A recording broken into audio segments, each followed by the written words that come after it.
Welcome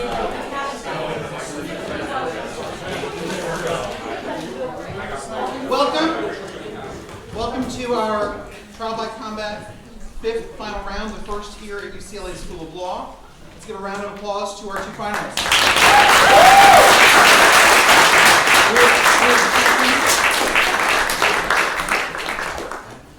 My name is Justin Bernstein. I'm thrilled to introduce our judging panel. I'll let them introduce themselves and give you a little bit of their background, but I want to tell you how distinguished this group is.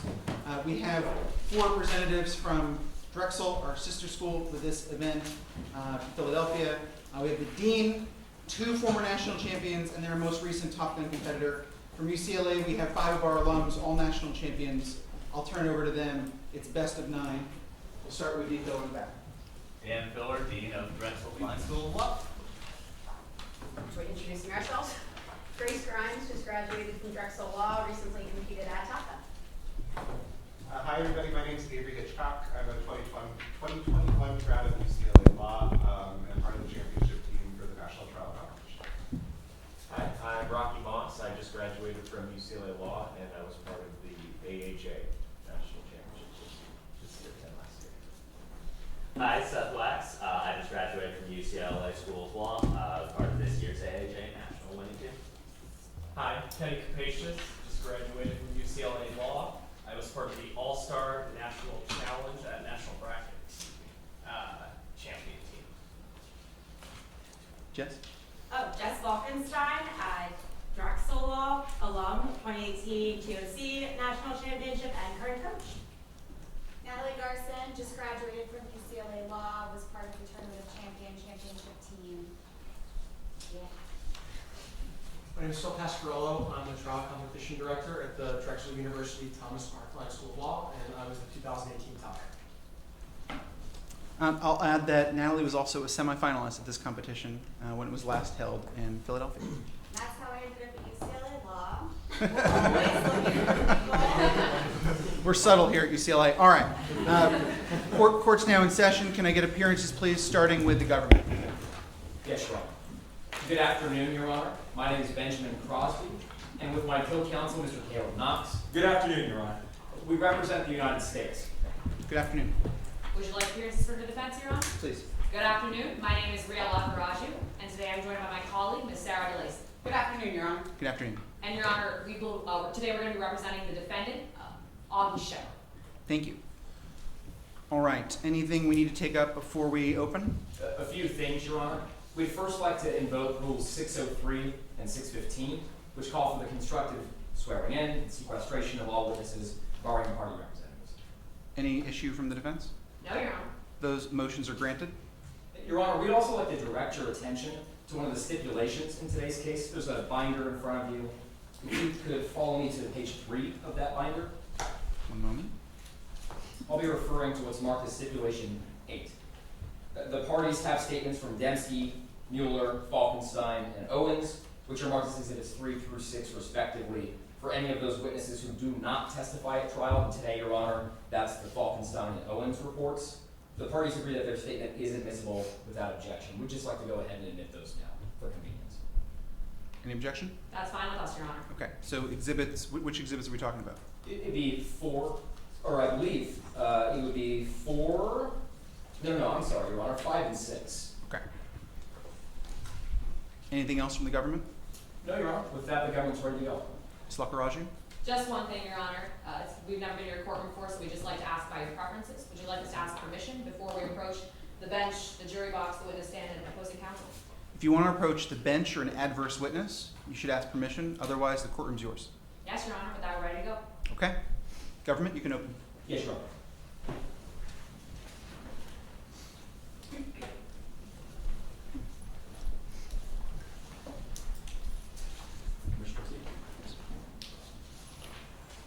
Your Honor, Ms. Lakkaraju, members of the jury, may I please report. He was a made man, first by choice, then by chance. Tom Kline was a travel agent. He worked a simple job in Los Angeles. He had a wife and dog, friends, and neighbors. He lived a quiet, hidden life, tucked away in the suburbs of St. Louis. But on June 26, 2021, in the early morning, Tom Kline heard a noise outside. He opened his front door, he stepped out to investigate. Within seconds, someone came up behind him, put jumper cables around his neck, and choked him to death. They didn't raid his house or break his window. They didn't take his wallet or steal his car. No, they killed Tom Kline and left it in the driveway with the jumper cables lying next to it. Now, this execution of a simple travel agent just doesn't make sense unless you know who Tom Kline really was. You see, members of the jury, Tom Kline's real name was Barry Capello. And Barry Capello was a made man, first by choice, then by chance. Years before, Barry Capello had been a member of the DeBruno crime family of Pennsylvania. And Barry wasn't just any old member of the mob, he was what's called a made man. That's someone who's initiated into the mob, who swears an oath to the mob. Barry Capello broke that oath in 2018 by testifying against the mob. But worse still, he named names. He offered up the names of individuals in the mob, none more important than the name of Augie Shepard, the head of the family and the defendant in today's case. Barry Shepard, or rather Barry Capello, went into hiding and became Tom Kline. And for 3 years lived in Los Angeles. 3 years later, in June of 2021, Barry was made again, but in a very different way. You see, the defendant took a chance trip to LA in June of 2021. And during that chance trip, he just so happened to walk by the store where Tom Kline worked. The defendant locked eyes with the man who had testified against him. By chance, Barry's cover had been blown. By chance, he'd been named. So he panicked. He called the agent responsible for his protection. He told him, "I think they found me," but it was too late. And within hours, he was lying dead in his driveway. That's why we've charged the defendant with murder and retaliation against a witness. And bringing those two charges today means we have to prove a couple of things. First, we must prove that the defendant is the one responsible for the death of Barry Capello. And second, we must prove that that death was caused with malice aforethought. More specifically, that the intent behind this death was to retaliate against Mr. Capello's prior testimony. And we have to prove those things to you beyond a reasonable doubt. That's exactly what we'll do today. You'll hear from two witnesses. The first, a man named Bellamy Dempsky, who lived just across the way from Tom Kline. Mr. Dempsky was there the night it all happened, and he'll tell you what he saw. When Mr. Dempsky takes the stand, we expect he'll tell you that he saw a stranger lying in wait for Mr. Kline, come up behind Mr. Kline, and kill Mr. Kline, and then drive away in a dark sports car. Next, you'll hear from that agent I mentioned, Agent Connie Wright. When Miss Wright takes the stand, we expect you'll see the evidence that is arranged against this defendant. You'll see a sports car driven by the defendant that matches the description given by Mr. Dempsky. You'll hear about jumper cables that should have been in that sports car but weren't. And you'll see jumper cables that match the exact color and brand of the missing ones found at the scene of the crime. You'll hear about the totality of the circumstances today, none more critical than the fact that this defendant has no alibi. Barry Capello was a made man, first by choice, then by chance. And that's what got him killed. That's why at the end of this trial, I'll come before you and ask that you find the defendant guilty. Thank you. Thank you, counsel. defense, would you like to open now or reserve open? We'd like to open now, Your Honor. Proceed.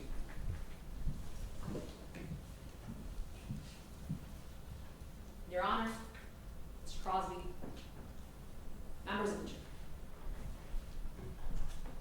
When Mr. Crosby just came up here, he told you a lot about June 26th of 2021.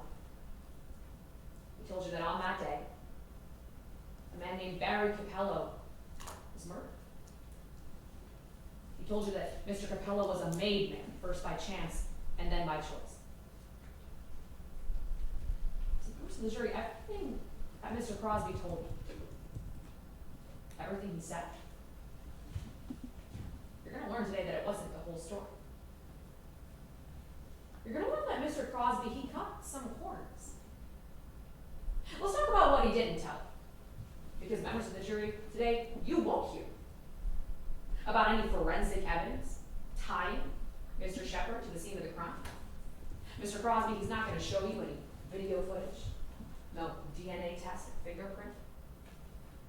In fact, members of the jury, what you will hear today is that the government, from the very beginning of their investigation, set their sights on one person and one person alone. Mr. Shepard. Members of the jury, what you will hear is that they cut corners to make their case.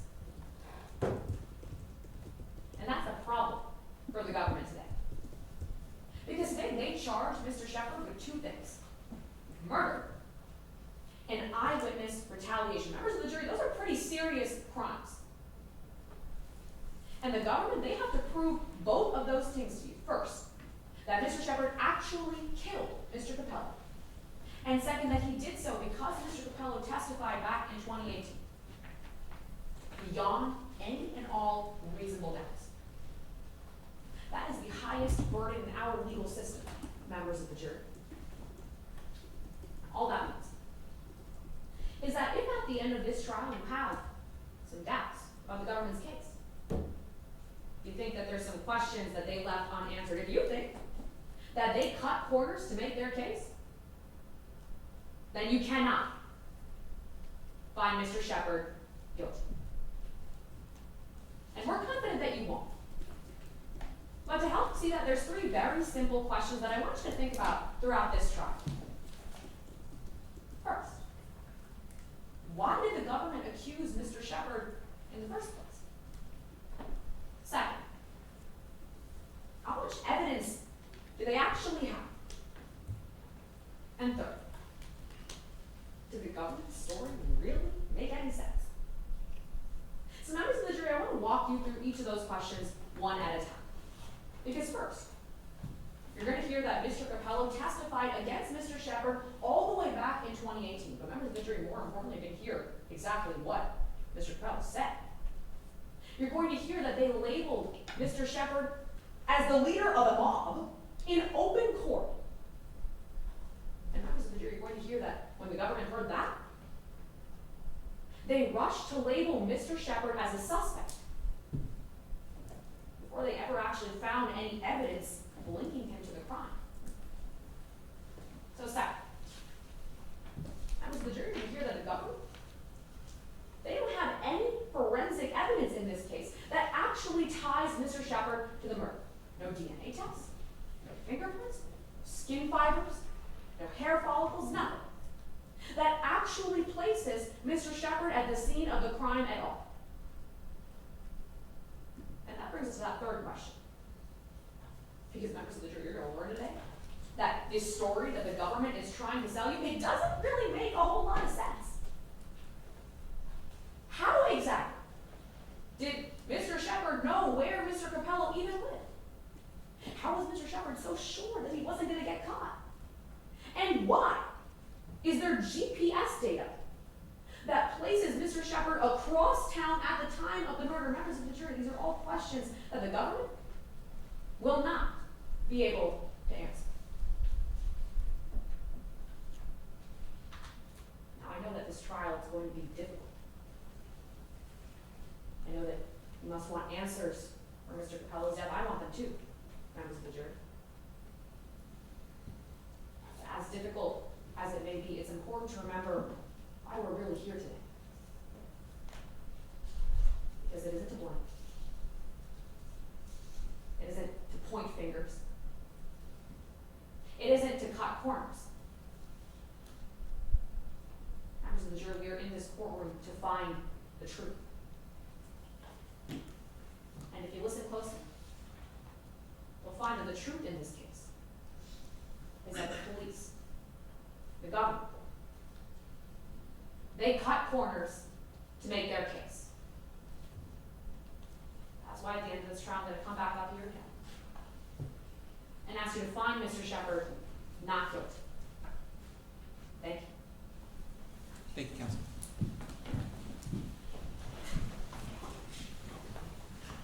Your Honor, State calls Bellamy Dempsky to the stand. All witnesses are sworn.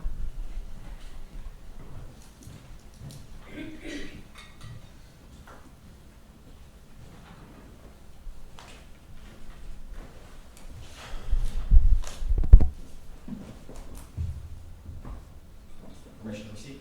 Go ahead. Good afternoon, sir. Would you introduce yourself to the members of the jury? Good afternoon. My name is Bellamy Dempsky. Mr. Dempsky, what do you do for a living? Well, right now I work at my dad's HVAC shop. I don't live with my dad. I just work for him. It's not the most fun place in the world, but it makes pretty good money. Working on 52 next year. You said you don't live with your dad. Where do you live, sir? Oh, I live in my own place. I got a very nice place. I got my FHA loan. It's at 2507 Euclid Street. Sir, what brings you to court today? I'm here because I saw my neighbor, Tom. Saw him get killed. Could you tell us what Tom's last name was? Yeah, Tom Kline. Sir, I'd like to ask you about that night, if you don't mind. Sure. What night was it that you believe you saw your neighbor killed? Well, it was the night of the 25th, morning of the 26th of June, 2021. Mr. Dempsky, what were you doing up at that time? I got up because my dog wouldn't stop barking. And what time specifically was your dog barking and woke you up? I checked the clock, I think it was around 12:30 at night. Mr. Dempsky, at 12:30, what did you see? Well, the first thing I saw was Tom walk out of his house. What did you see next? Then I saw somebody get out of the car, walk up to him, and put something that looked like cords around his neck, pull on the cords, and they fell back, and Tom stopped moving. Mr. Dempsky, I want to get very clear for the members of the jury where all this was happening. You mentioned a car, we'll talk about that in a minute, but where did you say the individual was coming from when they came up behind Tom Kline with the cords? He was walking right up his driveway. Tom came out, looked at his car, the trunk of his car, and then the guy came up right behind him. Sir, if I were to show you a picture of Tom Kline's home, would you be able to point out where all this was happening? I'm sure I would. Have you done that before?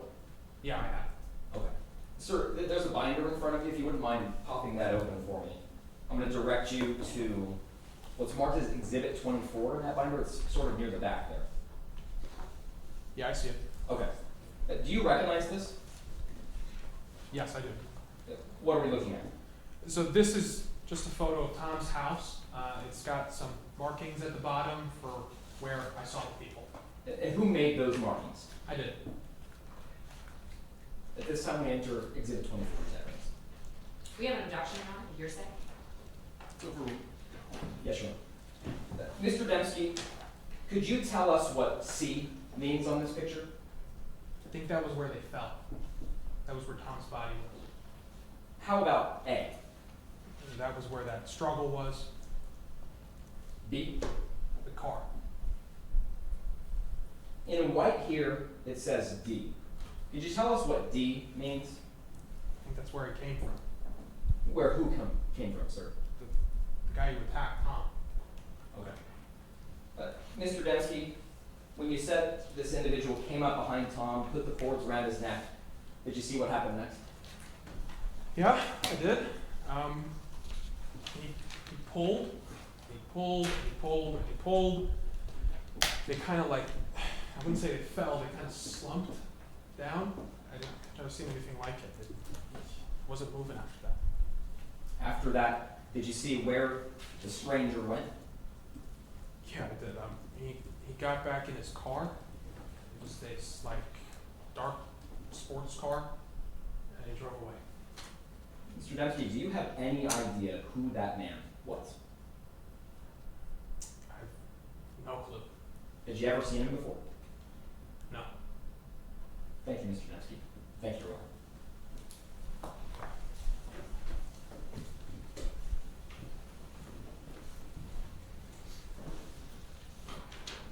Cross round? Proceed.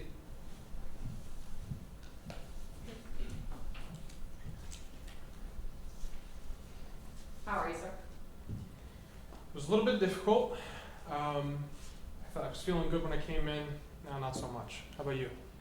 I'm sorry to hear that, sir. I'm doing all right, but I'll try to get you out of here as fast as I can, okay? Appreciate it. And so I'm just going to start by asking you a couple questions about what you saw the night of June 26th, okay? Okay.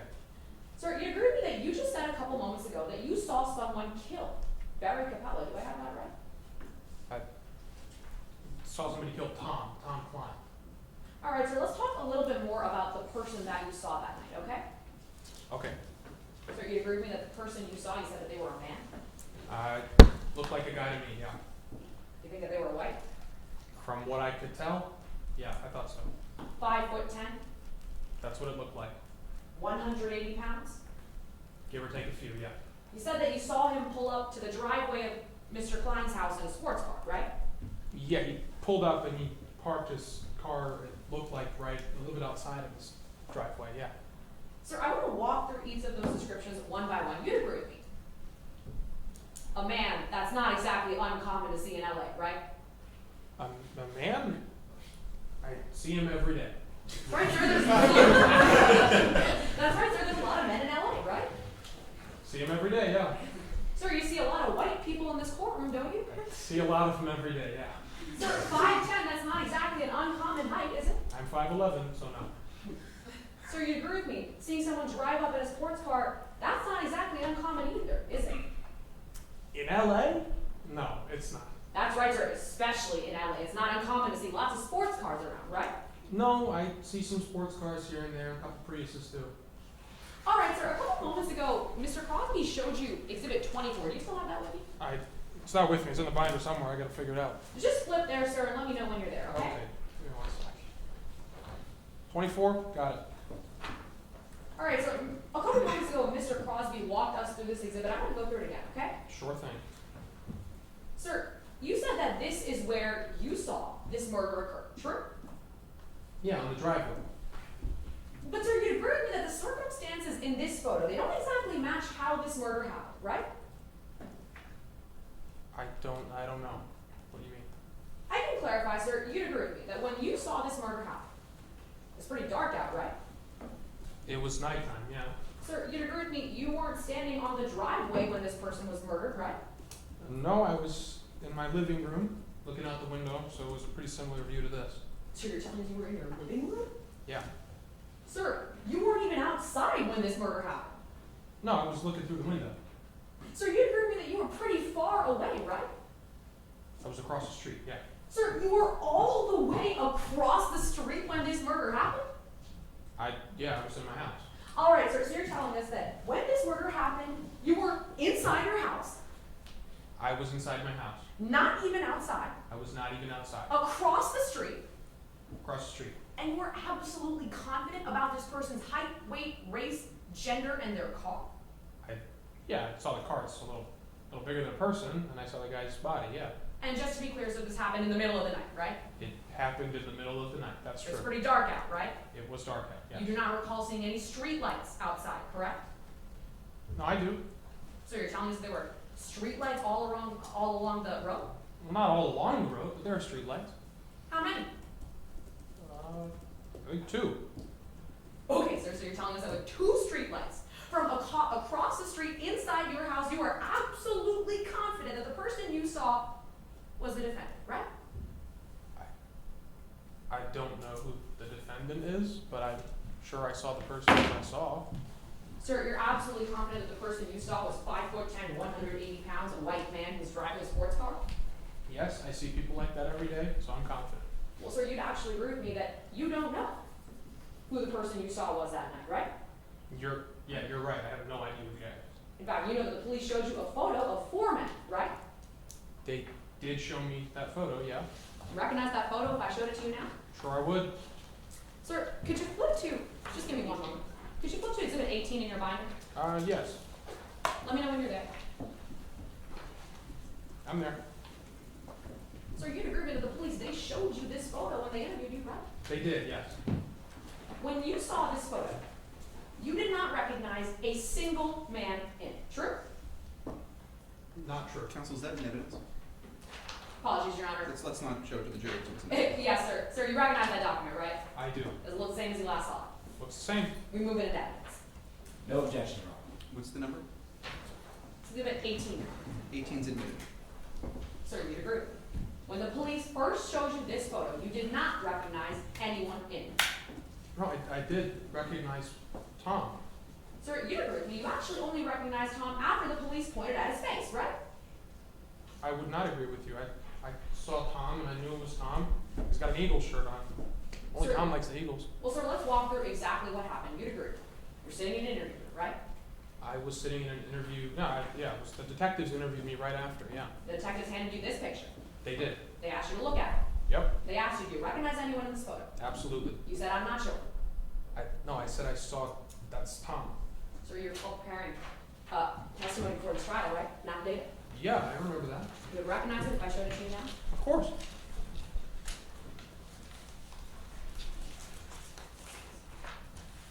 Just one moment, Charlie.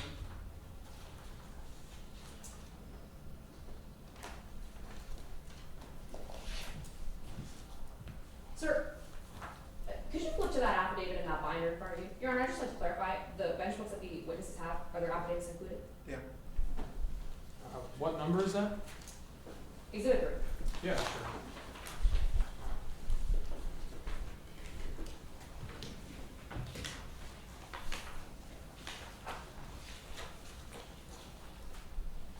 Yeah, it doesn't say 3, but this is mine.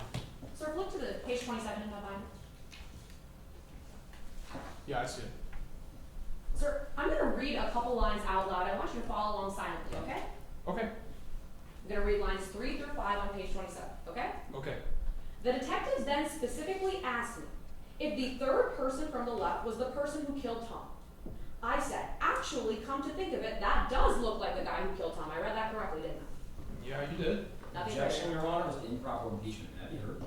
Counsel, yes. Go ahead, Mr. Crosby. Your Honor, Ms. Lakkaraju is attempting to use this witness's affidavit for purposes of impeachment and is not reading the portion of the affidavit that says exactly what this witness repeated multiple times on the stand today. There are 2 lines before what Ms. Lakkaraju chose to read. Furthermore, what she did read does not contradict what he said. It talks about the person who killed Tom, not Tom Kline. Response, Your Honor? Yes. Yes, Your Honor, we believe that this does contradict the witness's testimony. We laid the foundation earlier that during this interview, the police asked him questions about the killer, about what this witness identified. Your Honor, these lines in the witness's statement clearly say that he did not identify the person as the killer, the strangler, until the detective specifically pointed it out to him. There's a distinction between who he identified seeing and who he identified as the killer. I believe your question was whether you recognized anyone in the photo. He said yes, Tom Kline. The statement says they asked me if I recognize anyone else in the photo. I said the second person to the left is Tom Kline. So you can ask a different question, but it's the court's understanding that everything the witness has said is consistent with said in the statement. We'll ask a different question, Your Honor. Okay. Sir, you'd agree with me that when you were interviewed by police, they asked you to identify the killer, right? They did, yes. They showed you a photo lineup, right? They did, yep. It had 4 people in it, sir. It did have 4 people in it. They asked you if any of those people was the killer. Yes. It was only after they specifically pointed out the third person in that photo that you said, he looks like the killer. I didn't recognize anybody except for Tom, and then that's what I said. That's all, Your Honor. Mr. Crosby? No redirect, Your Honor. May Mr. Dempsky step down? Yes. Thank you. You're excused. Thank you.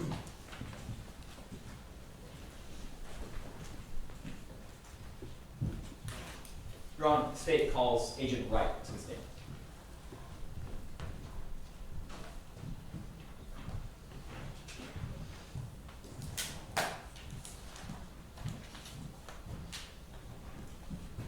You can inquire.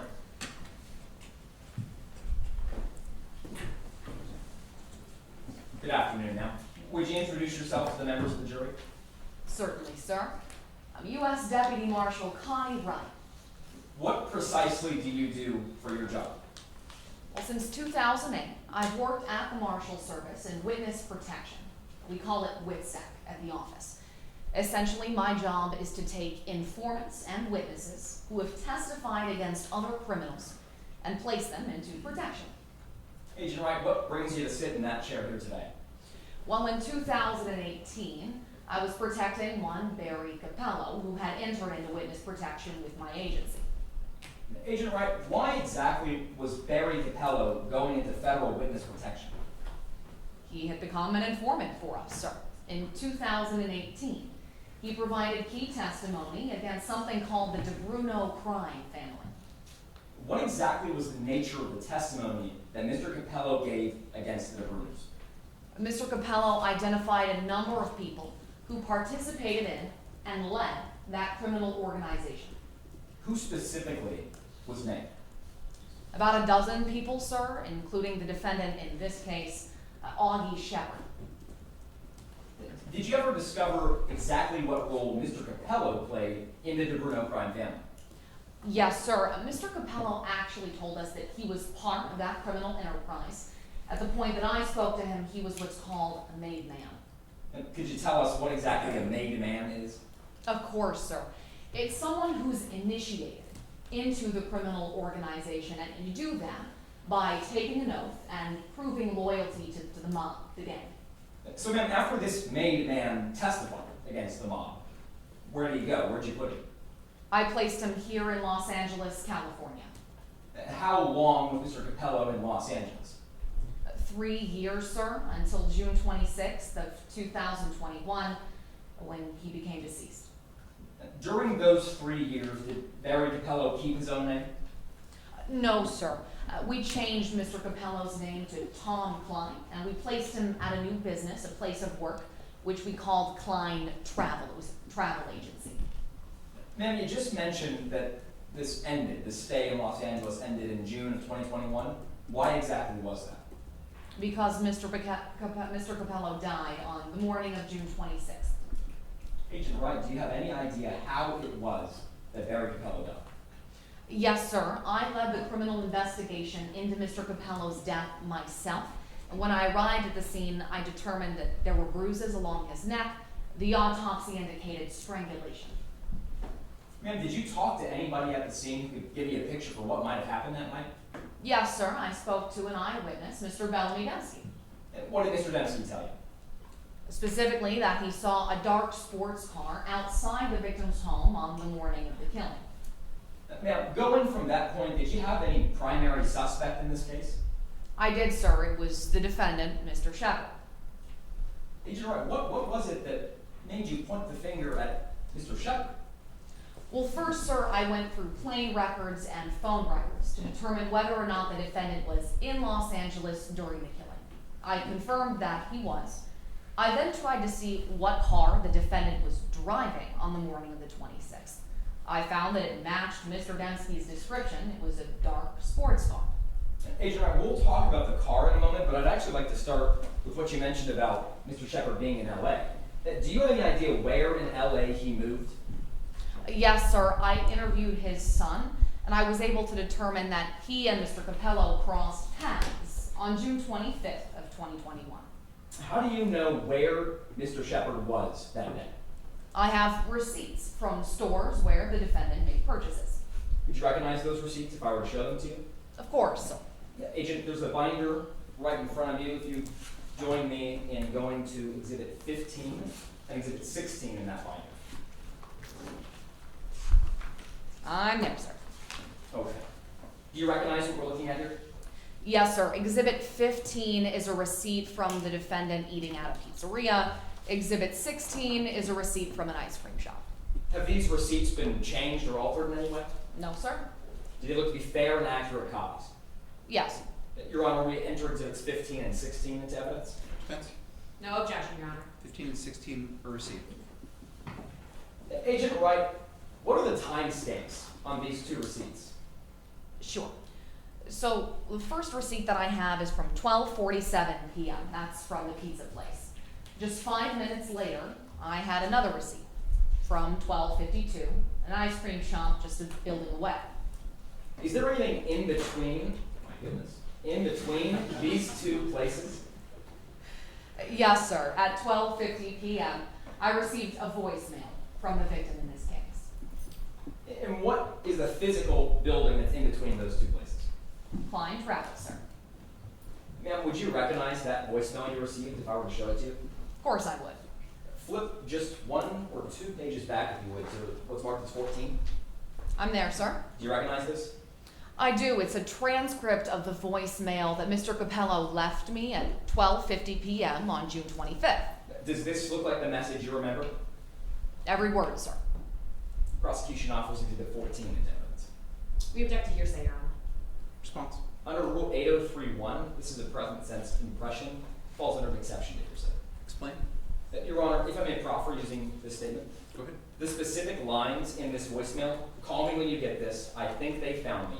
Augie Shepard just walked by my office window and we made eye contact. Those statements, statement 2 describes a condition, statement 3 describes an event, and the voicemail itself was left right after the declarant proceeded.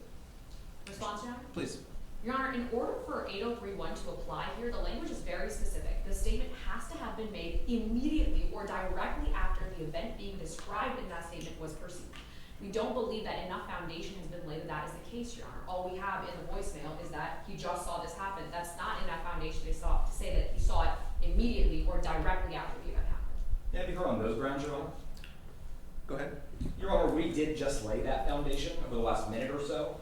The 2 receipts that we talked about are from 2 places on either side of Kline Travel. The timestamps on those receipts are 12:47 and 12:52 p.m. The timestamp of this voicemail is 12:50. Response? The court finds that the government has met the preponderance standard and exhibit 14 Yes, Your Honor. will be admitted. Yes, Your Honor. Agent Wright, would you read out the voicemail you received from Barry Capello at 12:50 p.m.? Sure. The victim said, quote, "Call me when you get this. I think they found me. Augie Shepard just walked by my office window and we made eye contact." Agent, let's go back to the scene of the crime, 2506 Euclid Street. At the scene of the crime, you mentioned that somebody said they had seen a dark sports car. Do you know if the defendant was driving a car of any kind that weekend? Yes, sir. I contacted a car rental agency and found that the defendant had been renting a vehicle while he was in town. Did you receive any communication from that rental company? Yes, sir. I subpoenaed them for information on the rental the defendant made. Would you recognize that information if I were to show it to you? I would. Exhibit 10 in that binder. I'm there. Okay. What are we looking at? This is the document that I subpoenaed from the rental company. Does it look to be fair and accurate? It does. Changed or altered? No. We all offer exhibit 10 as evidence. No objection, Your Honor. 10 is admitted. Agent Wright, what does this document from Platinum Vehicles say about the vehicle rented by the defendant? Tells us 2 things, sir. First, that the vehicle he rented was a dark green Ferrari, a sports car. And second, that the rental company provided jumper cables in the trunk for every rental they sent to customers. Did the defendant's car have those jumper cables inside? No, sir, not when the FBI searched the vehicle the day after the murder. Does this letter tell us what type of jumper cables should have been in there? Yes, sir, it tells us the brand and the color. The brand is nylite, the color is red and black cables. Agent, did you recover any jumper cables from the scene of the crime? I did, sir. They were next to Mr. Capello's body when I arrived at the scene on the 26th. Would you recognize them if I showed them to you? I would. Ma'am, what are these? Those are the jumper cables that I recovered from the scene of the crime. Have they been in your custody since that time? Yes, sir. We offer exhibit 26 in that. Has counsel seen those? Yes, Your Honor. We've seen it, Your Honor. We have no objections. They're admitted. Agent Wright, what color are these jumper cables? They are red and black, sir. What brand are these jumper cables? Nylite, the same brand provided by the rental car company. Did you find any other forensic evidence in your investigation of the scene? Yes, sir. We found 4 footprints next to Mr. Capello's body at the scene of the crime. Do you have any idea about the type of person who might have made those shoe impressions? I do, sir. We had our FBI analytics team come out to the scene and take a look at those shoe prints. We found that they were men's, size 11, left by someone who weighed in between 170 and 190 pounds. Do you know how much the victim weighed? Yes, sir. Mr. Capello weighed outside of that range at 230 pounds. How about the defendant? How much did he weigh? 182 pounds, sir, on the dot. Do you have any idea what size shoes the defendant, Augie Shepard, wears? The same size shoe as we found in the shoe print next to the victim, size 11. Thank you, Agent. And thank you, Your Honor. Nothing further.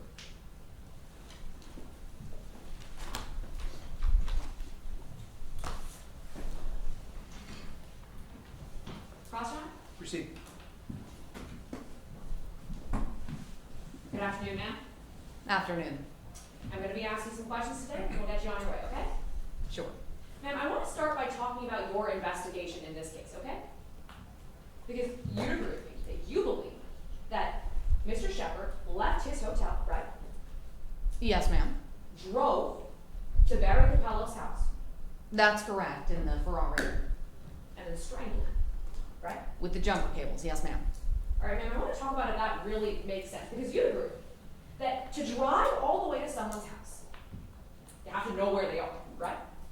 Presumably, ma'am, it was quite close, 7.2 miles to be exact, 17 minutes from the hotel. And you agree that to get that person's house, you have to know where they live, right? Presumably. You have to know their address, right? Not the address specifically, you could know, the position of a house on a particular street, but sure. All right, ma'am, you have to know which house they live at, true? Right.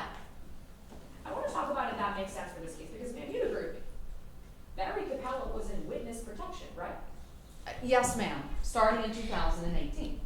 You'd agree with me that you were the person who put him in witness protection, right? Yes, ma'am, and I relocated him to Los Angeles. And you'd agree with me that your job was to make sure his location was very difficult to find, right? Yes, ma'am, and I did. Unfortunately, our efforts don't always work. And you made sure that Barry Capello's address was not available on the internet? It was not a publicly registered address to his new identity, his name. That's correct. And you made sure that his new alias, that wasn't publicly available on the internet? Right, ma'am. Made sure that that address, it couldn't be found in the yellow pages, right? That's true. And you agree with me. You can't tell us in this case how Mr. Shepard knew Mr. Capello's address, right? No, ma'am, I don't know what was in the defendant's mind that night. So that's enough. Correct. I mean, you also just said a couple moments ago that you believe that Mr. Capello was strangled with a set of jumper cables, right? That's right, ma'am. All right, ma'am. I want to talk about those jumper cables for a moment. Commissioner Crosby, Your Honor. Go ahead. And Your Honor, with the court's permission, we'd like to remove these from the evidence bag. Go ahead. All right, ma'am. I just want to make sure that we're absolutely clear about how this attack happened, okay? All right. You believe that these are the jumper cables that were used to strangle Barry Capello, right? Yes, ma'am. Your Honor, would it be all right if Ms. DeLacy stepped in the well for a brief demonstration? Any objections? We would object to 403, Your Honor. May I be heard on this, Russ? Yes. We're not sure exactly what's about to be done with these jumper cables. We can assume that we have a pretty good idea what's about to happen with it. But I think Mr. Lacey knows too. and that's our issue, Your Honor. We believe that this is starting to go in a direction that would not be an accurate reflection of what witnesses say they saw that night, which is a 5'10" man behind another man wearing 230 pounds with the jumper cables. We just don't think this is reflective of what happened that night. Response? Go ahead. First, Your Honor, we haven't gone in any direction yet. But, Your Honor, the direction that Mr. Crosby anticipates we'll be going into will not be as specific to the situation as he thinks. Your Honor, we're just going to be using this to show the positioning of this attack, not necessarily the exact characteristics of the victim, the decedent, or the attacker. Okay. I'm going to allow it for now. You can re-object. I'll tell you that I'm going to give Ms. Lakkaraju some wide latitude and a criminal defense. Yes, Your Honor. Go ahead.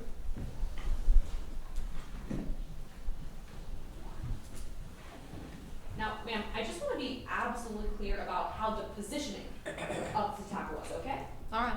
You'd agree with me that you believe that the attacker was standing behind the victim, right? At a certain point, correct. Mr. Lacey, could you stand behind me for a moment? You said at a certain point, you actually believe that the attacker was standing behind the victim during the strangulation, right? Yes, at the moment of attack, that's correct. And then you believe that the attacker wrapped these jumper cables around Mr. Capello's neck, true? Sort of lifted them over the victim's head, not a wrapping motion per se. But held them around the neck, right? That's correct. Mr. Lacey, can you hold these around my neck? Your Honor, I promise she's not going to pull too tight. Now, ma'am, at that point, you believe that the attacker pulled this cable, right? Yes. To the point where Mr. Capello could no longer breathe, true? Yes, ma'am, I have reason to believe that both of them fell to the ground in a struggle before that, but eventually that is what happened. Well, that's right, ma'am. You believe that the struggle was violent, right? Yes, ma'am, a man died. The two groups fell to the ground, true? According to eyewitness testimony.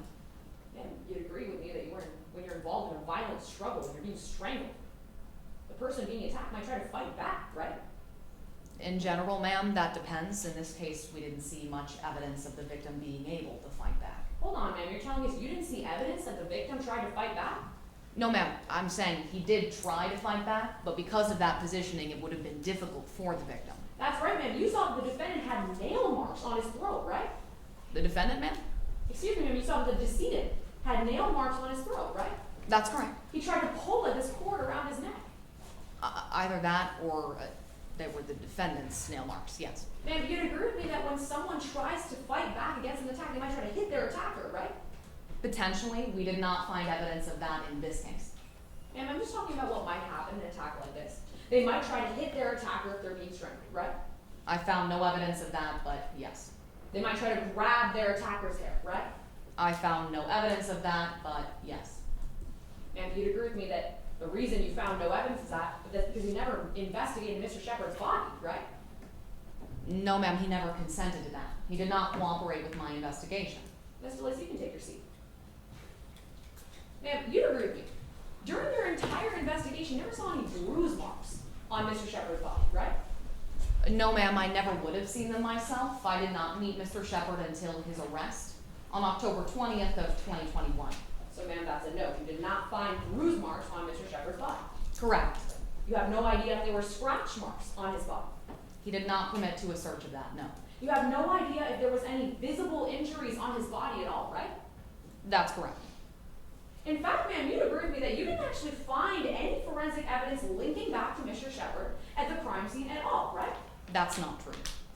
And then you'd agree with me, you didn't find any skin cells of Mr. Shepard's at the crime scene, right? In the forensic report I was provided, the shoe prints and their descriptions matched your client in every way. Ma'am, I'm just talking about DNA and skin evidence. You didn't find any skin cells, right? No, ma'am, just other forensics. Didn't find any DNA evidence. Not from your client, no. You didn't find any trace fibers linking back to Mr. Shepard at the crime scene, right? The FBI did not find hair fibers, no. No saliva. No. No hair follicles. Correct. That's all, Your Honor. Redirect, Your Honor. Go ahead. Can I get those cords? Absolutely.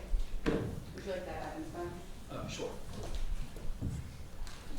Mr. Knox, would you join me?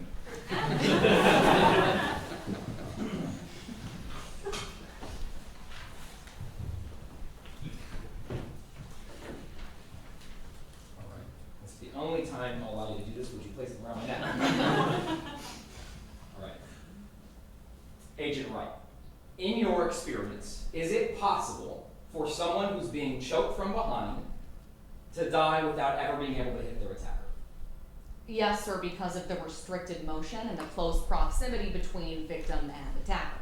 Is it possible for someone being choked and strangled from behind to not be able to scratch their attacker? Yes. Is it possible that they could not be able to bruise their attacker. Yes. Thank you, Agent. Nothing further. Can we actually do a recross, Your Honor? Yes. Mr. Crosby and Mr. Knox, could you get back in the well for me?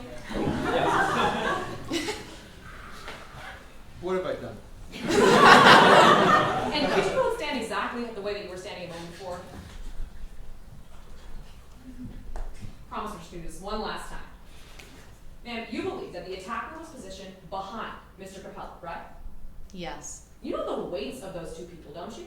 I do. You know that one of them was 230 pounds.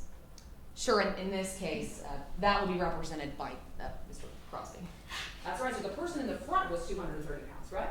Yes, ma'am. The person in the back was only about 180 pounds. Correct. They both fell to the ground during this struggle, right? Yes, ma'am, but I'm not sure whether they fell forward or backwards or to which side. And you agree that during this struggle they both fell to the ground, correct? According to eyewitness testimony, yes.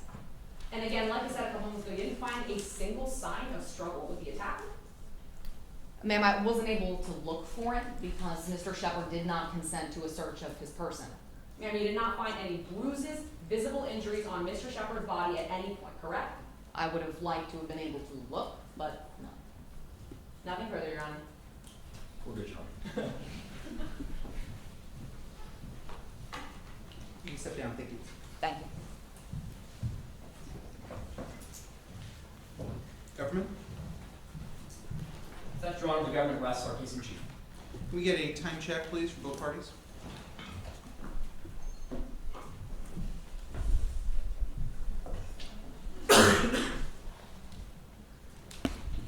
The prosecution has 18 minutes and, sorry, Your Honor. The prosecution has 19 minutes and 28 seconds. The defense has 18 minutes and 31 seconds. Great, thank you. Counsel? Yes, Your Honor. The defense calls Lauren Shepard.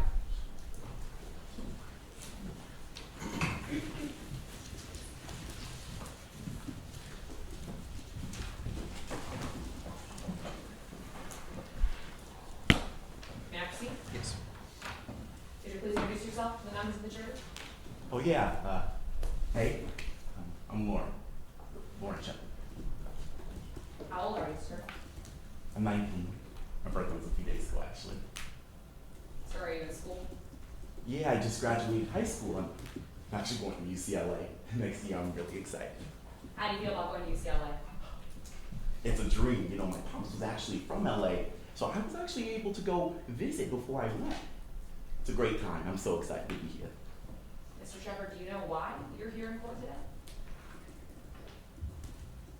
Yeah.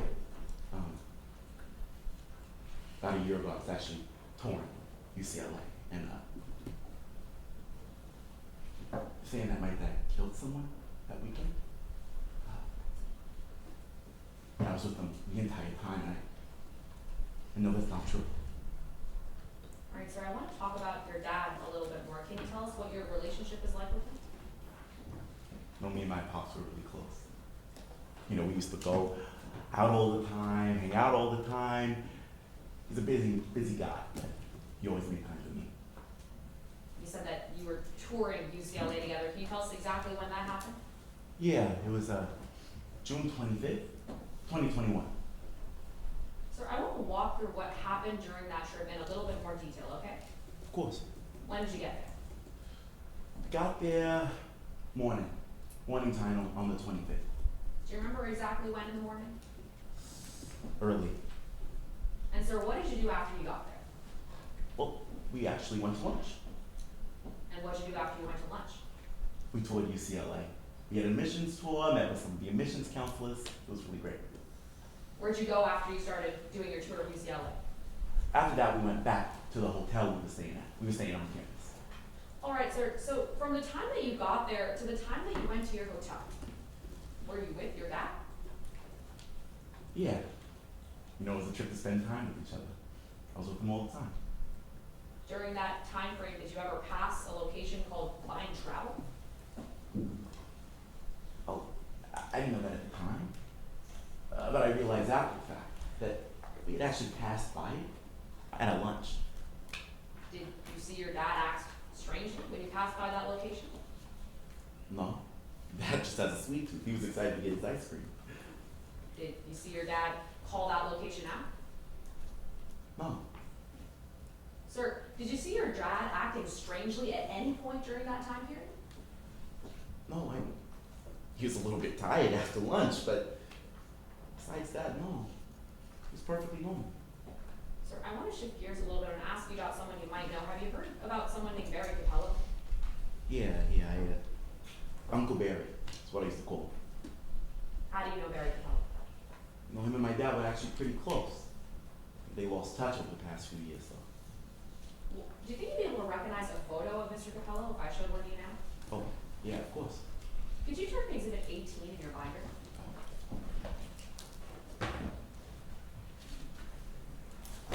Just go ahead and let me know when you're there. Of course, sorry. I got it.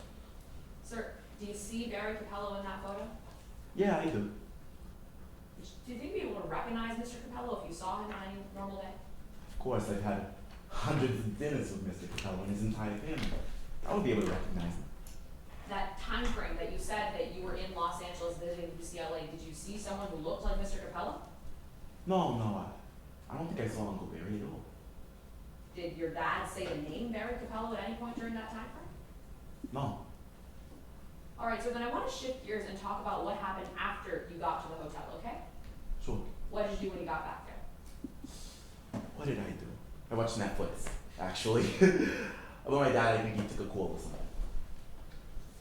Were you with your dad when you got back to the hotel? Yeah. We were together. Sir, at that point, did he seem different to you? No, he was just on the phone. Did he seem upset? No. Did he appear frustrated? No, he was perfectly fine. I'm telling you, he was normal. How long were you at the hotel at that point? We were there for a few hours. Sir, you said you were there for a few hours. When did you leave? I left at 10:30 at night to go to a party. How long were you at that party? Maybe about 3-4 hours. Sir, before you left for that party, was your dad still at the hotel? Yeah, sleeping, as always. And after you got back from the party, what time was that? 3 a.m. Was your dad still at the hotel then? Yeah, he was. Did your dad appear any different to you? No, Did he seem upset? no. Was he still sleeping? Yeah, he was out like a light. Objection, Your Honor, is speculation. May I be heard? As to whether he was sleeping? Yes, Your Honor. I'll allow the question. Yes, Your Honor. Sir, can you tell us just one more time, when you got back after that party, was your dad still asleep? Yeah, fast asleep. And what time did you wake up the next morning? Early. Our flight was at 7, so we woke up at about 5. Sir, did you get a good look at your dad when you woke up the next morning? Yeah, of course I did. I mean, we were at the airport together. I'm gonna ask you a question that might sound a little bit strange. When you got that look at your dad, did you see any bruises on his body? No, I don't remember seeing any bruises. What about scratch marks? Did you see any of those? No, Sir, did you see any visible injuries at all? no. He looked just like he did the day before. Thank you, sir. Your Honor, we have no further questions at this point. Mr. Crosby? Yes, Your Honor.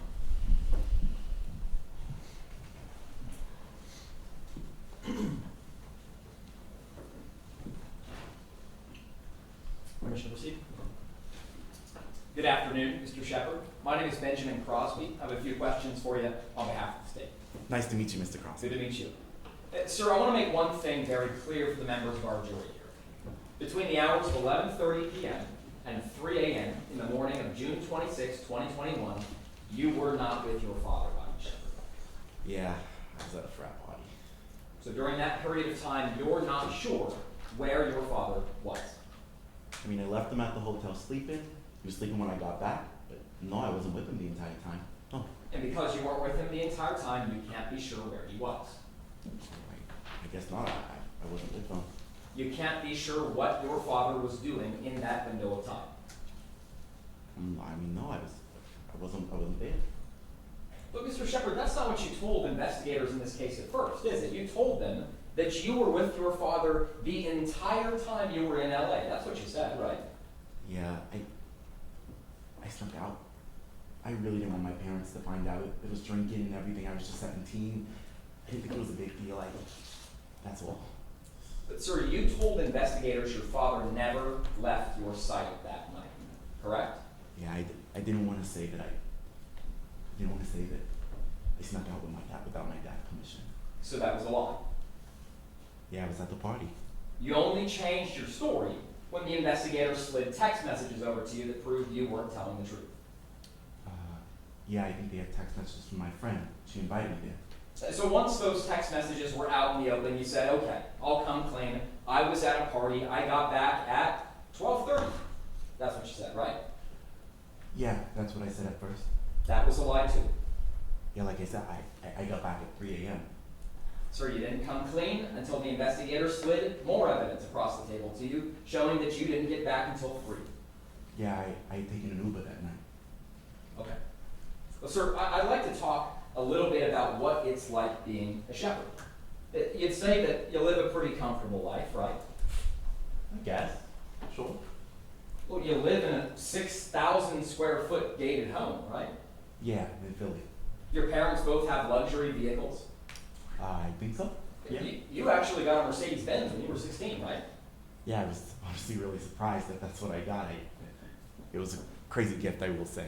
Your brother Junior got the same gift, Benz, 16th birthday, right? Yeah. Your dad owns what you call a small yacht. Yeah. Sir, your father works in waste management, is that right? He owns a waste management company. So he's the CEO, has lots of employees under him and everything like that. But in point of fact, Mr. Shepard, you can't tell us what your father's job title is. No, all I know is that he just runs the place. It's one of the biggest waste management companies in Philly. Sir, you can't even tell us what your father does at work. No, I never asked, honestly. It didn't seem too interesting. Let's talk about something that you do know. You talked about Uncle Barry Capello, right? Yeah, I did. You know Barry. I do. You know Barry, and you know that he worked with your dad, right? Yeah. You haven't seen Barry since 2017. No. Like I said, we lost touch with Barry. After you lost touch with Barry, you had a conversation with your dad about Uncle Barry, right? Yeah, you think so? In that conversation, your dad called Uncle Barry a rat. Yeah, he said something like that. He said something like that, or that exactly? I mean, it was 3 years ago. I'm pretty sure that's what he said. Yeah. He said, Uncle Barry's dead to this family. Yeah, I think so. He said, I never want to hear that rat's name again. Yeah. He used that word twice, rat. Yeah. It was really sad. Let's talk about a time where you looked a bit happy. That was your trip to LA in 2021, right? Yeah. It was a good time. It was a good time. You had lunch, you had ice cream. You remember that day, right? Yeah. You remember walking by a place called Kline Travel, right? Well, I remember walking by it, but I didn't recognize it or notice it at the time. A few moments ago, Miss Lakkaraju asked about where your eyes were going and what you saw. I'm more interested in when you walked past. Sure. You remember that you walked past Kline Travel at around 12:50 p.m.? Yeah, I made the reservation for lunch at noon. We probably ate about 45 minutes or so, and we walked across the street to get ice cream. After that, when you went back to your hotel, you were there for about 3 hours. Yeah, that's true. During that time, you were watching Netflix, Yeah, and your dad was on the phone making calls the whole time. he was. He does that pretty often, actually. He was making calls for 3 hours. Yeah, I mean, he owns the entire company. I'm sure he had lots of people to talk to. You don't know who any of them were, though, do you? You don't know anybody who he was talking to. No, I didn't ask. You didn't know what they were talking about. No, I was watching Netflix, so I had my headphones in, so I didn't hear. Your dad was the one who asked you to put those headphones on when you started making calls, right? Yeah, because I was watching Netflix. So the only thing you know for sure about those calls is that they took place for about 3 hours. Yeah.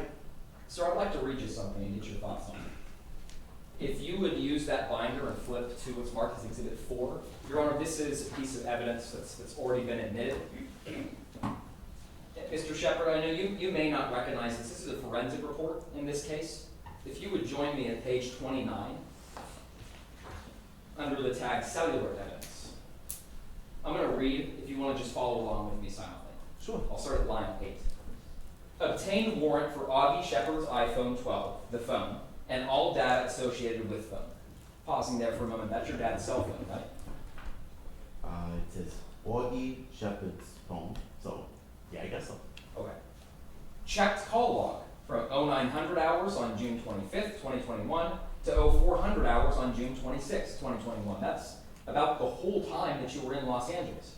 Yeah, we were there the 25th and then left the morning of the 26th. According to these records, and I'll resume, phone received one call from wife Carmela Shepard beginning at 9:03 a.m. on June 25th, lasting 3 minutes. Yeah. Phone made one call to wife Carmela beginning at 5:45 p.m. on June 25th, lasting 4 minutes. Did I read that correctly? Yeah, Carmela's my mom. Mr. Shepard, you know that your father was making phone calls for a lot more than 7 minutes that day, don't you? Well, I mean, he looked like he was on the phone. I had my headphones in. I didn't see who he was talking to, what he was talking about. Thank you, Mr. Shepard. Nothing further, Your Honor.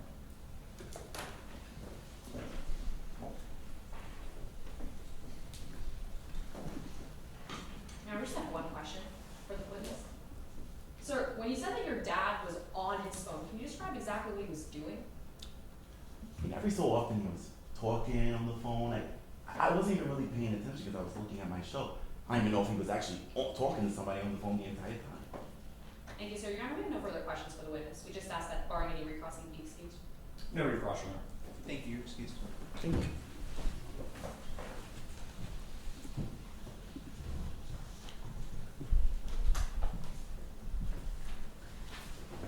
And Your Honor, may we call our next witness? Go ahead. The defense calls Wyatt Mullen.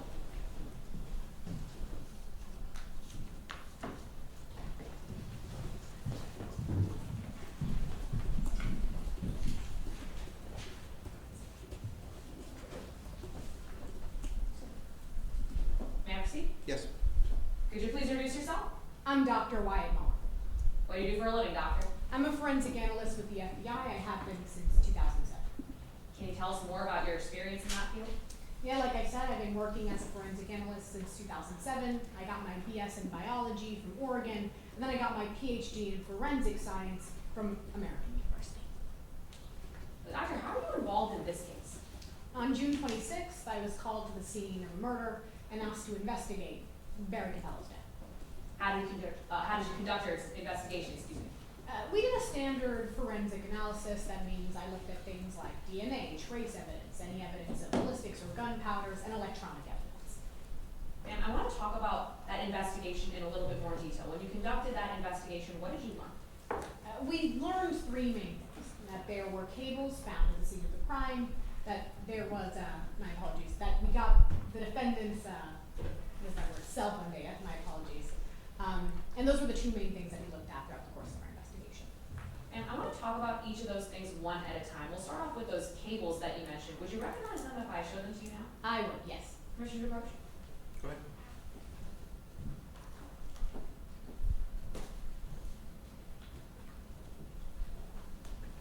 And can you identify what I just handed you? Yes, these are the cables that we found at the scene. Did you analyze those cables during your investigation? We did, and we found DNA matching that of the victim, but no other forensic evidence. And when you say that you didn't find any other forensic evidence, what do you mean by that? No fingerprints, no DNA, no hair fibers, clothing fibers, no other forensic evidence that matched anything other than the victim, Barry Capello. So to clarify, ma'am, did you find any forensic evidence linking to Mr. Shepard? No, nothing like that. All right, ma'am, you also mentioned that you looked at cell phone data. First, can you just tell us what cell phone data is? So we got a warrant to look at all of our Augie Shepard's cell phone data, so that includes things like call logs. So that's primarily what we look at in this case. And how exactly does that cell phone data work? What can it tell us? It can tell us where someone has been, who they called, etc. And ma'am, when you analyze the cell phone data in this case, what did you learn? We learned that Augie Shepard only made 2 calls from July 25th to July 26th, and that from about 10:15 to 5 a.m. on July 26th, his phone pegged his location to his hotel. All right, and let's walk through that just a little bit more. You said that Augie Shepard made 2 calls. Do you know how long each of those calls were? The first call was 3 minutes, the second was 4 minutes, both did as well. And ma'am, you also said that you looked at some GPS data that placed Augie's location. Can you tell us a little bit more about that? Yes, so basically we used his location, the location he had found on his phone, and it showed that between 10 p.m. and 5 a.m. from July 25th to, my apologies, June 25th to June 26th, that his phone was at UCLA Guest House. And UCLA Guest House, do you know exactly where that is? Yes, it's right by UCLA's campus, far from where we found the body. So ma'am, after conducting your investigation in this case, what were you able to conclude? We weren't able to come to any certain conclusions about who exactly killed Mr. Capello. We didn't find any forensic evidence, any DNA, that linked anyone else to the scene. Thank you, ma'am. Your Honor, we have no further questions. Crossroad? Proceed. Could I make one inquiry as to the time before I start? Is the time remaining for cross or for cross and statements? The time remaining shown on these cards is time remaining for cross, given the preferences you mentioned. The total time remaining you have left for cross and your closing statement is 12 minutes and 12 seconds. Perfect. Just want to be cognizant of that. I take these back. Thank you.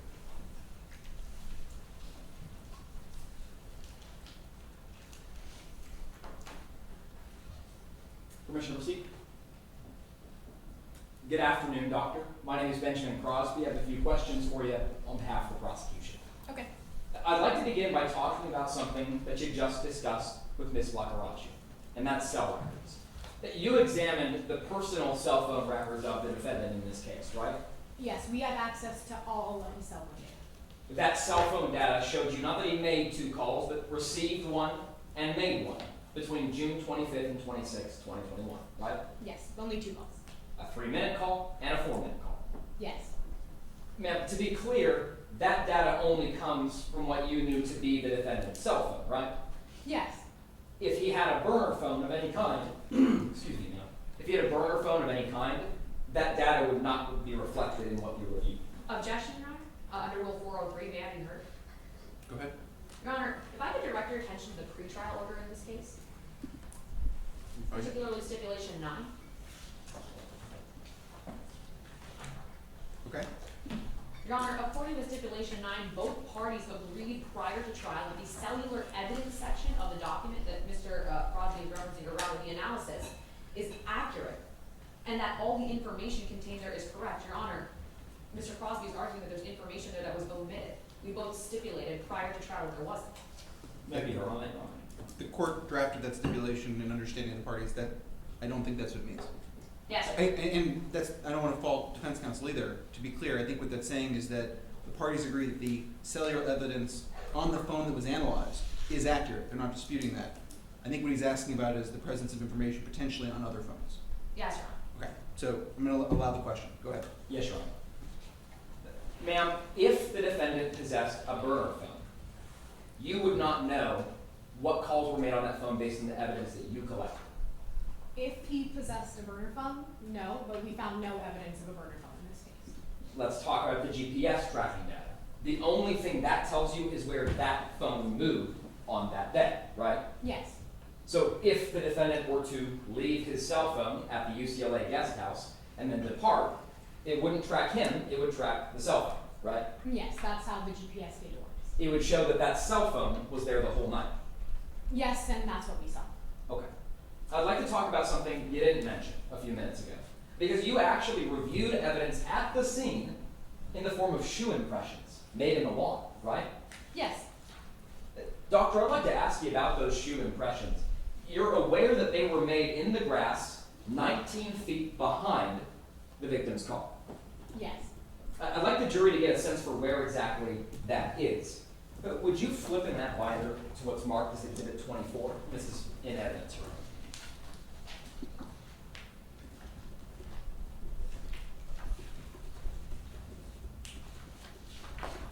Yes. Doctor, what are we looking at?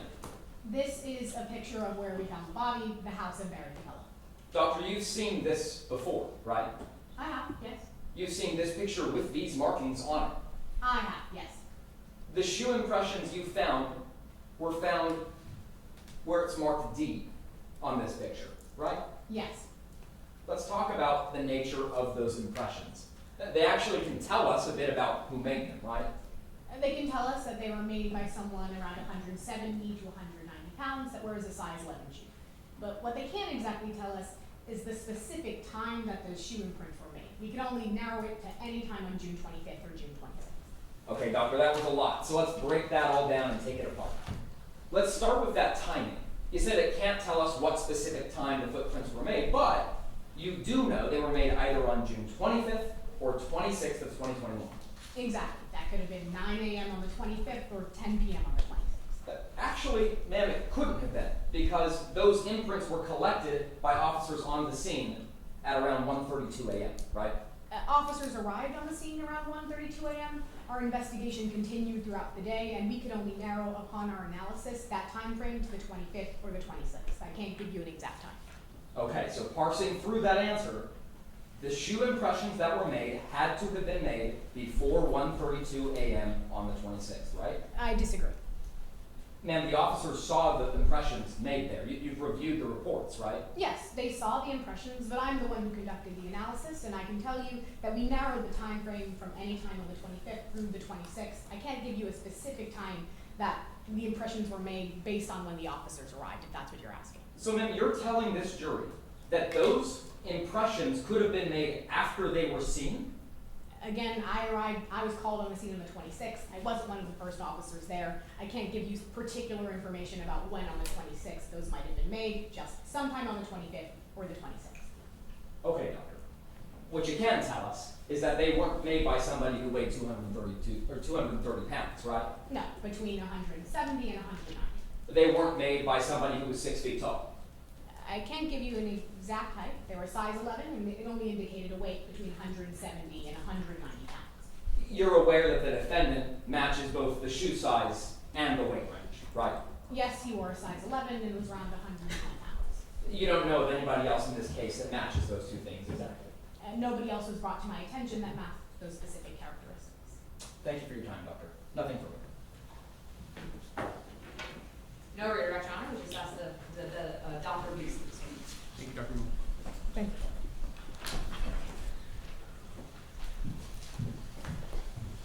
Spence? We have nothing further, Your Honor. We just asked, we're ready for closing arguments whenever the government's ready. Great. How much time does each side have for closing argument? The prosecution has 7 minutes and 21 seconds for closing arguments. The defense has 8 minutes and 41 seconds for closing arguments. Mr. Crosby? Yes, Your Honor.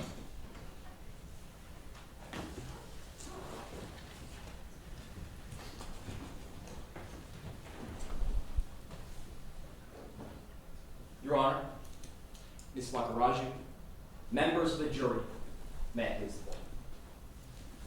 Augie Shepard. For over 1,095 days after uttering those words in a court of law, Barry Capella lived in hiding in Los Angeles.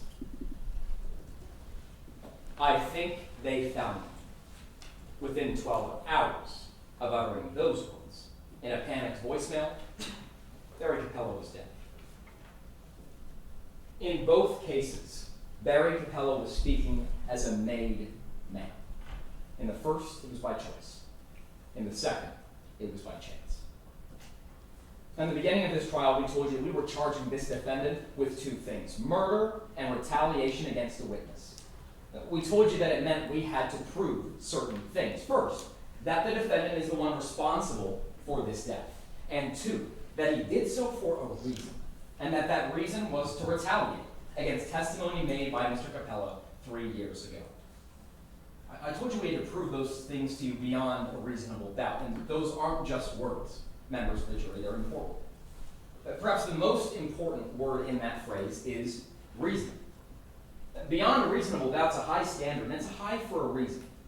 It's not a high standard because it's supposed to make it impossible to prosecute crimes.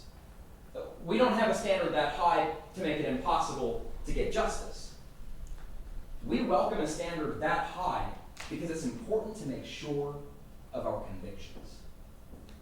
And in doing that, one table and one table alone bears the responsibility, and that's the one that Mr. Knox is sitting at right now. That's ours.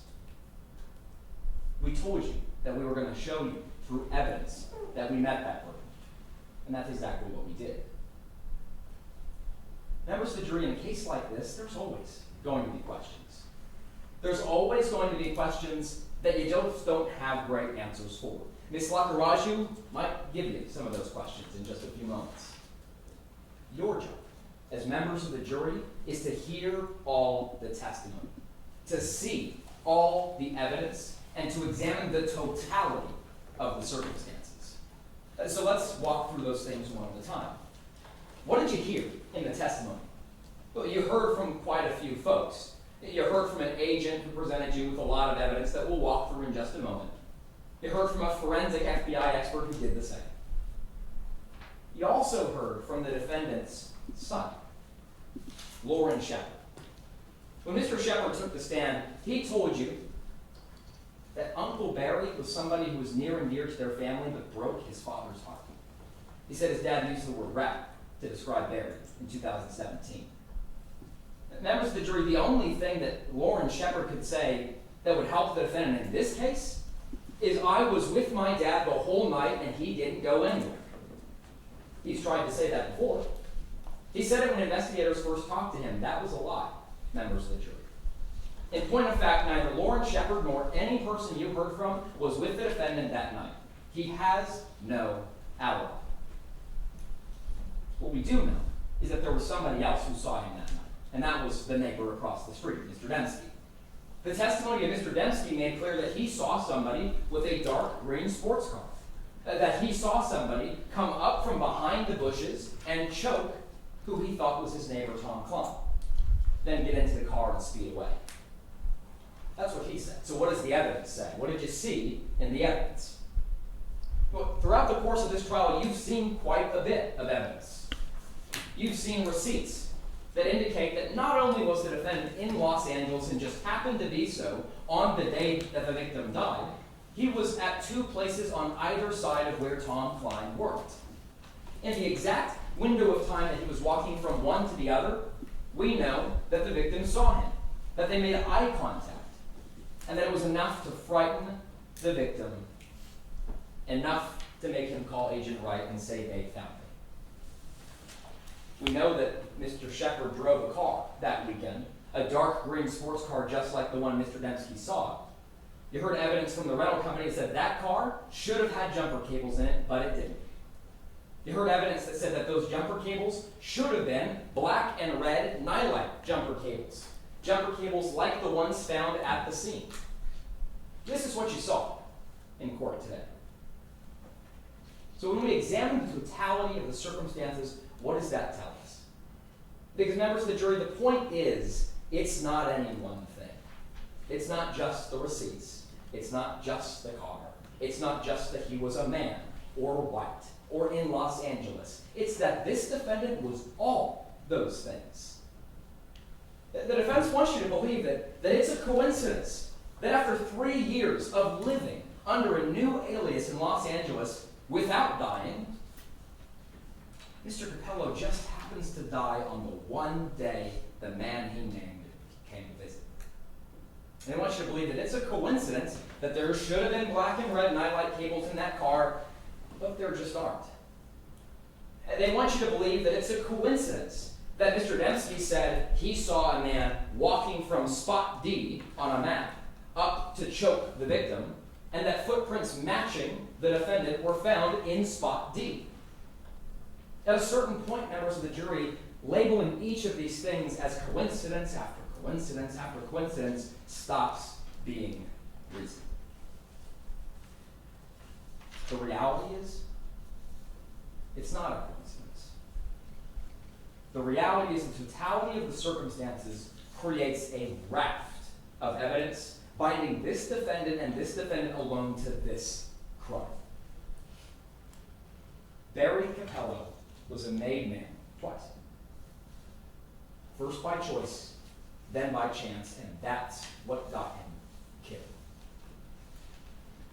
Barry Capello was a dead man from the moment he locked eyes with Augie Shepard that day.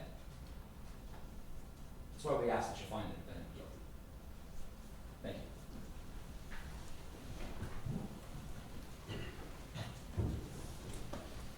How much time remains for Mr. Crosby to vote? 34 seconds. Thank you. You can proceed.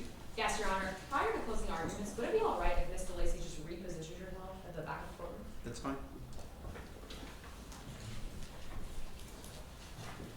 She's probably safer there than earlier.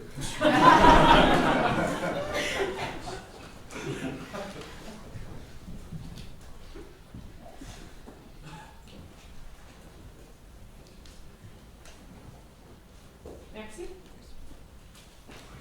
Your Honor, Mr. Crosby, members of the jury. You know, the way that Mr. Crosby tells this story sounds pretty simple. A man wants revenge, so he drives to that person's house in the middle of the night, and he kills him. Simple. See, the only thing is, members of the jury, the entire time that Mr. Crosby was telling that story, I couldn't help but think to myself, if Mr. Shepard really did kill Mr. Capello, how exactly did he know where to find him? It's the exact same question that we asked the government's investigator today, Ms. Wright. If you're so sure that Mr. Shepard killed Mr. Capello, how did he know his address? How did he know where to go in the first place? Members of the jury, remember what their witness said. I couldn't tell. And isn't that just the thing about the government's case today? Because even though they can't give us any forensic evidence that places Mr. Shepard at the scene of the crime, even though they can't even tell you how he got there in the first place, we are still listening to their case. We're still listening to the story that they're trying to tell you. See, members of the jury, the truth of this case is that no matter how many times Mr. Crosby tries to tell you differently, in this case, from the very beginning of their investigation, the police, the government, they cut corners to make their case. And that's a problem for the government today. Because members of the jury today, they have charged Mr. Shepard with two very serious crimes, murder and witness retaliation. And that's very important to consider. Because when Mr. Shepard walked in through those courtroom doors, he was presumed to be innocent. As he took his seat in this courtroom, he was presumed to be innocent. And members of the jury, he stays innocent. Unless the government can meet their burden of proof. Unless they can prove those two charges to you beyond any and all reasonable doubt. So members of the jury, we still have some questions about the government's case. We feel like there's some facts that they ignore. If you think that they cut corners to make their case, then you cannot find Mr. Shepard guilty. And members of the jury, we're confident that when you go back to deliberate today, you won't. But to help you see that, there's three questions that I want you to think about. First, how much evidence does the government really have? Second, does their story really make any sense? And third, why are they accusing Mr. Shepard in the first place? So members of the jury, let's walk through those three questions one at a time. First, how much evidence does the government really have? Because members of the jury today, we've heard a lot about what happened on June 26th of 2021. We heard about a violent struggle in front of Mr. Capello's home, how he was strangled, pulled an extension, a jumper cable around his neck. Members of the jury, we heard this struggle was so physical that both the attacker and Mr. Capello fell to the ground. Members of the jury, we agree. All of that happened. But if that really was the case, don't you think that we'd see some evidence of that? Don't you think we'd find some of this attacker's skin cells, hair follicles, fingerprints, DNA? Members of the jury, unless this attacker was wearing a full-body snowsuit when he strangled Mr. Campbell, he'd leave some trace behind. But did we see any of that today? No. How about bruises, injuries, scratches, anything on the attacker's body? Did we hear about any of that today? No. And members of the jury, that brings us to our second question. Does the government story really make any sense? Because members of the jury today, we heard about GPS phone data. We heard that Mr. Shepard, just like a lot of us, he has a phone. A phone that the government tracked, that the government investigated. And members of the jury, what did we learn from that investigation? We learned that the night of the murder, Mr. Shepard wasn't sitting in Mr. Capello's driveway. Instead, we heard that from 10 p.m. to 5 a.m. that day, he was all the way across town at the UCLA guest house. But even if you believe Mr. Crosby, even if you ignore that evidence, then ask yourselves one very simple question. If Mr. Shepard really killed Mr. Campbell, how on earth did he know where to find him? I mean, today, their own witness took the stand, Miss Wright. She told you that it was her job to make sure that Mr. Capello's location stayed a secret. Members of the jury, he was in the witness protection program. It's not like you would find his house on the internet. It's not like you could open a Yellow Pages and see it listed there. I mean, what does the government really think happened in this case? Did they think that Mr. Shepard pulled out his laptop, Googled Barry Capello address, and then drove to his house? But members of the jury, it turns out there is an even bigger problem with the government story. Because today, Mr. Crosby told you a lot about an eyewitness. Let's talk about what that eyewitness really witnessed. Today, we spent a lot of time showing you this photo. Members of the jury, when you look at this photo, I'm sure you're going to notice a couple things. It's pretty neatly laid out for you. And members of the jury, it would be great if this is actually the circumstances of what our eyewitness, in this case, encountered. But we know that's not the case. Do you see how bright it is in this photo? See how close we are to the driveway? Members of the jury, think about what this eyewitness actually experienced. He wasn't standing in the driveway. It wasn't the middle of the day. In fact, why don't we see for ourselves? Miss DeLacy, could you turn off the light for just a moment?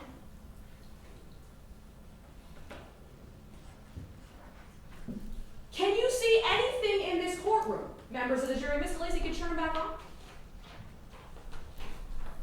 The government's honestly expecting to believe in the middle of the night, from across the street, this eyewitness was able to identify every physical aspect of the person he saw. Members of the jury, that is absurd. And that takes us to that third question. Why is the government accusing Mr. Shepard in the first place? The answer is pretty simple. Today we heard that 3 years ago in 2018, Mr. Capello testified in a trial. We heard that in that trial, he said in open court that Mr. Shepard was the boss of a mafia crime group. Members of the jury, when the government, when the police, when they heard that, they decided to do exactly what Mr. Capello did years ago. They pointed the finger at the only name that they had, Mr. Shepard. Members of the jury, when you go back to deliberate today, don't make the same mistake. This case is not about searching for answers, it's about finding the truth. It's not about pointing fingers, it's not about cutting corners. Members of the jury, it's about finding justice. And we are confident that you'll find that this government, they cut corners to make their case. Find Mr. Shepard not guilty. Thank you.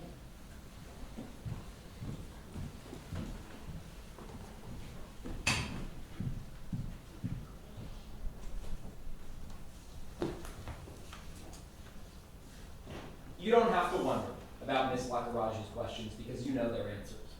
You know how much evidence there is. Evidence like the fact that there were 2 streetlights that night illuminating Mr. Dempsky's view. You know that this is the only story that makes sense, and you know why the defendant was looked at. Because the victim told them to. I think they found him. He knew. Mr. Capello knew what the evidence says. That the moment he really died wasn't 12:30 a.m. It was the moment he locked eyes with the defendant. Finding him. Thank you, Mr. President. All right, the matter is submitted to our jury.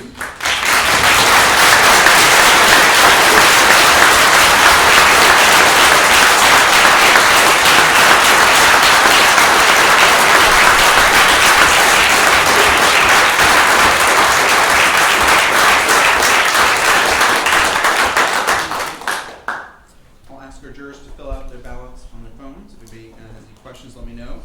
You don't need to worry about the witness or second chair question. Just fill out however you like. You're not being evaluated.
All right, I have all 9 ballots. Thank you very much, jurors. I'm going to ask each juror to share their favorite moment from trial, and to make sure that we finish, as I promised, I know people have flights by 4:30. I'm going to ask the folks from Drexel to share their favorite moment from Ms. Lakkaraju's performance for the defense, and from UCLA, your favorite moment from our government attorney, our prosecutor, Ben Crosby. So we'll start in the back row with Kenny Capacious. There were many good ones. Let's see. I think the one for me was your use of the forensic phone evidence with the defense witness, Mr. Shepard. Pulling that back in to directly contradict really a key part of the testimony, that there could be a second phone, that he could get there. I think that was my favorite moment. Seth? My favorite moment was when you flipped the defense is very, very good demonstrative there. I got back up on redirect, I think it was. Very good. My favorite moment was when you used exhibits 15 and 16 to cover the present sense impression section. I thought was really well handled. My favorite was during closing, when you were picking up piece of evidence after piece of evidence and just showing how much really supported your case. Ms. Lakkaraju, you used the room really, really well. You were bopping all the way to the back, turning off the lights, getting up in the well with the demonstrative. I thought that was absolutely fantastic. I thought the moment you engaged after the government witness started to be social with you, and you had to take a breath and became present to the courtroom immediately, was really impressive. I loved in Crosby when you're asking, well, how many white people do you see in here? How many men do you see? I love that. Like, easy questions that really punch. Like, I really liked your opening statement for the government. It was clear, and the ability to distinguish between the aliases and all the different names in the case was really effective. My favorite moment was the Sara choking Riya. And not because it's awesome, it was because I remember on Friday, you guys and your coach standing literally right here when Justin and I were right there, and you guys were struggling as to whether you're going to do this, were you going to try it, what was it going to look like, and it just reminds me how cool this tournament is.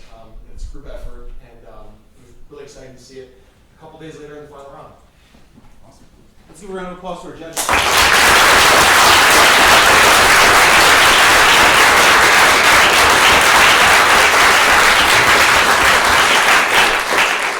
Phil alluded to the role played not just by the advocates, but by their entire team. Ben, do you want to introduce your teammates this week and your coach?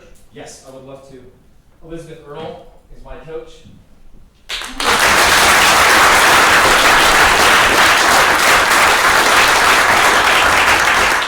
And my second chair is Caleb Knox.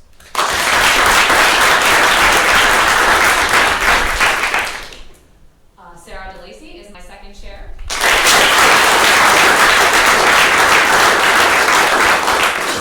And Elias Nywart is my coach.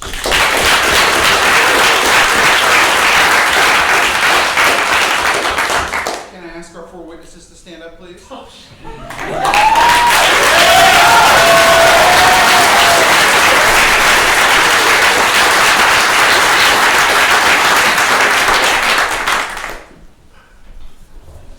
I am so excited to hand out our trophy. This is what happens when I have a budget and no supervision. This was a fantastic final round. I think this is the most memorable final round we've had, and it's a fitting one for our first competition here at UCLA. We've been wanting to have it here in person for the last few years, and we finally got to do it. We're so grateful that all of you came. What an incredible round this was. Our 2022 national champion of trial by combat is Ben Crosby.